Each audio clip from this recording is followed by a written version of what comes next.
Ce n'est pas une défaillance de votre téléviseur. N'essayez donc pas de régler l'image. Nous maîtrisons à présent toute retransmission. Nous contrôlons les horizontales et les verticales. Nous pouvons vous noyer sous un millier de chaînes ou dilater une simple image jusqu'à lui donner la clarté du cristal et même au-delà. Nous pouvons modeler votre vision et lui fournir tout ce que votre imagination peut concevoir. Nous contrôlerons tout ce que vous allez voir et entendre.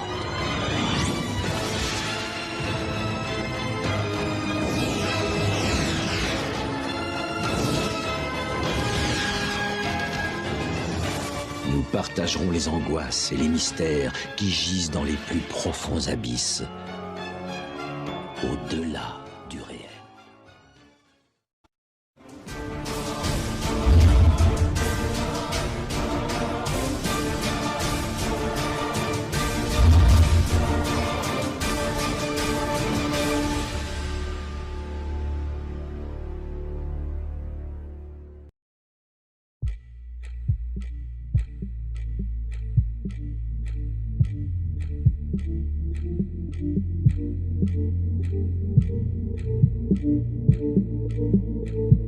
Les sorciers contrôleurs ont bien compris que cette méthode de contrôle mental qui utilise les traumatismes et la dissociation s'applique également à l'échelle de la société, et c'est quelque chose d'indispensable pour pouvoir gouverner aisément et tranquillement. C'est ce que nous explique William Sargent lorsqu'il a écrit que les méthodes d'initiation religieuse se rapprochent souvent tellement des techniques politiques modernes de lavage de cerveau et de contrôle de la pensée que l'une jette la lumière sur les mécanismes de l'autre.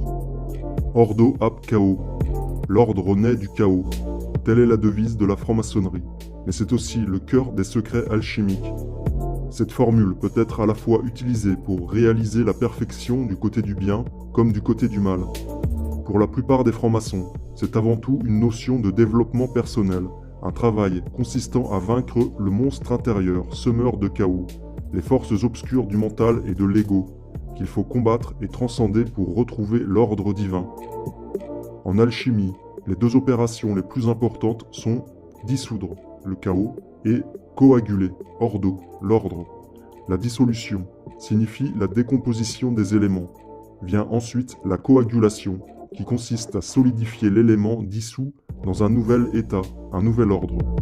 Nous constatons aujourd'hui que cette formule maçonnique, Ordo ab chaos, cette œuvre alchimique de décomposition et de recomposition, est appliquée consciencieusement dans les programmes de contrôle mental, qu'ils soient à l'échelle individuelle ou collective.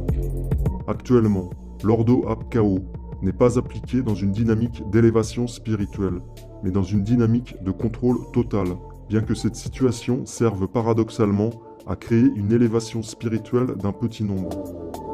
Le contrôle mental des masses passe par le déclenchement d'une dissociation, le chaos social, où l'individu ne s'identifie plus à lui-même, il devient la société en elle-même.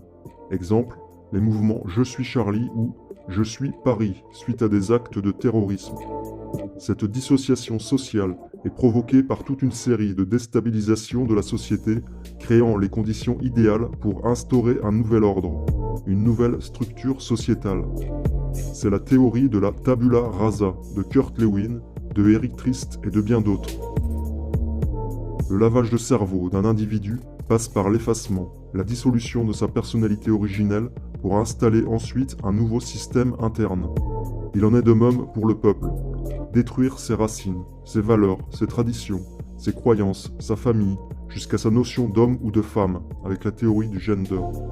Tout ceci afin d'obtenir une masse totalement dissociée, déconnectée, sans repère, infantilisée et malléable à souhait.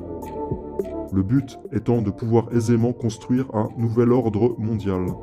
La devise, qui consiste à créer du chaos pour pouvoir établir un nouvel ordre, est appliquée, comme nous l'avons vu dans le chapitre 7, sur les sujets MK monarques, qui auront fatalement besoin du programmeur pour pouvoir à nouveau fonctionner suite au chaos psychique volontairement créé chez eux par les traumatismes. Cette formule, telle une fractale, nous la retrouvons à grande échelle dans le chaos sociétal actuel.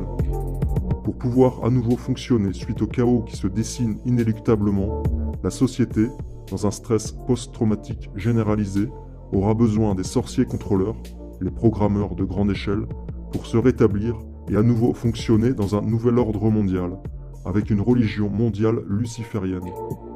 C'est le projet en cours, et comme nous l'avons vu, les codes de cette sous-culture luciférienne imprègnent peu à peu les masses populaires profanes, psychologiquement canalisées vers ce nouvel ordre mondial. Un nouvel ordre dans lequel les peuples et les cultures traditionnelles, l'ancien monde, se seront totalement dissous. Il s'agit de l'œuvre babylonienne, une programmation mentale à l'échelle mondiale, avec le transhumanisme à la clé. Le transhumanisme prônant l'usage des sciences et des technologies afin d'améliorer les caractéristiques physiques et mentales des êtres humains, allant même jusqu'à considérer la vieillesse comme une maladie. Nous sommes là, dans la continuité du projet visant à déifier lucifériquement l'homme. Mais science sans conscience n'est que ruine de l'âme. En 1736, Andrew Michael Ramsay a tenu un célèbre discours, connu comme le discours de Ramsay, à la loge Saint-Thomas de Paris.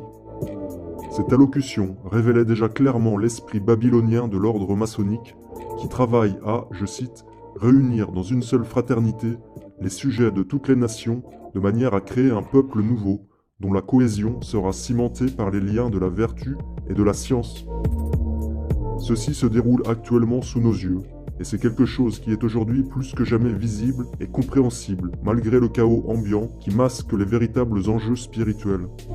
Nous sommes nés et nous baignons dans cette matrice, à tel point que nous n'en discernons même pas les tenants et les aboutissants.